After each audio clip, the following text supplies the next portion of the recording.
Poland के विदेश मंत्री बोले रूस का वेपन यूक्रेन में डिस्ट्रॉय हो रहा, भारत रूस से वेपन मत खरीदो। भारतीय बोले आधा यूरोप तो अपने हथियार खुद नहीं बनाता, यूरोप खुद अमेरिका पर डिपेंडेंट रहता है। जी हाँ दोस्तों, दूसरों की थाली से लड्डू कैसे चुराना है, आज के समय में दुनिया बस यही कर रही है। पोलैंड के विदेश मंत्री ने भारत को एक फ्री की सलाह दी है कि आप रशिया से वेपन खरीदना बंद कर दो, क्योंकि यूक्रेन के अंदर रूस के वेपन बड़े बुरे तरीके से गिराए जा रही हैं। ये बातें जैसी एक मीडिया के सामने आई, वैसे ही लोगों के व्यू पॉइंट भी सामने आए और लोग अब इस पोलैंड के विदेश मंत्री की खटिया खड़ी कर रहे हैं।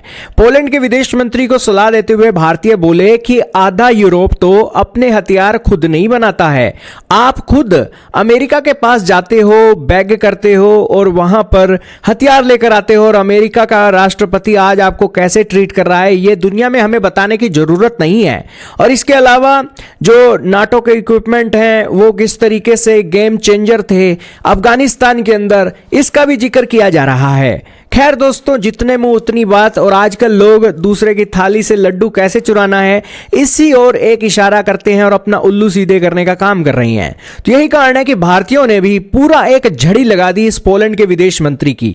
दोस्तों, इन्होंने अपनी एक धाक रखने के लिए इस मीडिया इंटरव्यू के अंदर कहा कि यूरोपियन यूनियन ने देखिए रूस का तेल खरीदना बंद कर दिया, लेकिन आपने तेल खरीदना शुरू कर दिया और आप इस वॉर मशीन को फंड कर रही हैं।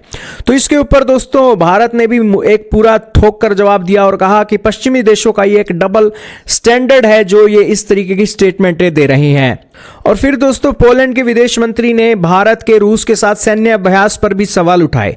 तो भारत के विदेश मंत्री एस जयशंकर ने पोलैंड की पाकिस्तान के साथ बढ़ती नजदीकी और सिरकोस्की की हालिया इस्लामाबाद यात्रा पर बड़ी कड़ा ऐतराज जताया।